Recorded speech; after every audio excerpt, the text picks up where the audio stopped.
Ross versus the building, a party gone wrong. Ross had just moved into his new apartment when his friend Phoebe stopped by, with a few thoughtful housewarming gifts. Hey, hey, I brought you some housewarming gifts, Phoebe said with a smile. Salt, so your life always has flavor, bread, so you never go hungry, and a scented candle for the bathroom. Well, you know. Ross laughed. Thanks, thanks, and thanks, I guess. Just then there was another knock at the door. A man introduced himself.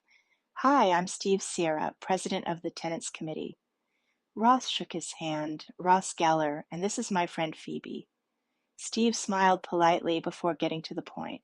I came to talk to you about Howard, our handyman. He's retiring next week after 25 years of working in this building. Everyone's contributing $100 as a thank you gift. Ross paused awkwardly. Oh, that's a really nice idea. So, Steve asked, would you like to write a check? Ross hesitated. It's not about the money, he explained. I literally moved in today. I've been here for about 25 minutes. I've never even met Howard. Steve looked disappointed. The guy has worked here for 25 years. I understand, Ross replied. But to me, he's not Howard. He's just the handyman. Steve sighed. Fine, whatever. Welcome to the building. After Steve left, Ross shook his head. Can you believe that guy? Phoebe smiled. I really liked his glasses. Within a day, Steve had apparently told everyone that Ross refused to contribute. Now the entire building thought he was a cheapskate. A little kid actually spit on my knee, Ross complained. Then he had an idea. I know what I'll do. I'll throw a party for everyone in the building.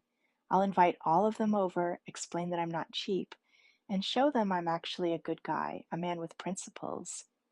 Phoebe wasn't convinced. Sounds like a fun party. Then she added, if you really want your neighbors to like you, why don't you just pay the $100? The party's going to cost way more than that. Ross shook his head. That's not the point. This is about my principles. I thought it was about your neighbors liking you. They'll like me once they come to my awesome party. Excited, Ross rushed out the door. I've got to buy name tags. Phoebe watched him leave. And that crazy party animal will be your brother-in-law. The day of Ross's party finally arrived. As he approached the building, he heard cheering. Howard! Howard! Howard! Confused, Ross walked toward the noise. Instead of people heading to his apartment, the entire building was gathered downstairs, celebrating Howard's retirement. There was food, music, laughter, and everyone seemed to be having an amazing time. Ross spotted Phoebe. Phoebe, what are you doing here? Oh, I thought this was your party, she admitted. Turns out it's Howard's retirement party. He's the sweetest little man.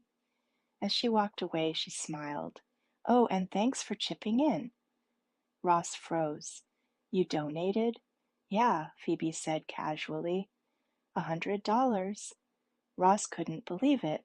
I thought we agreed it was unreasonable for them to ask me for money. Phoebe shrugged. They didn't ask me. That makes it different. Now I'm just the generous, mysterious stranger. That's always fun. But you're making me look bad. No, I'm making you look better. They'll see you talking to me and think you're connected to someone everyone likes. Just then, another neighbor walked over. Hey, Phoebe.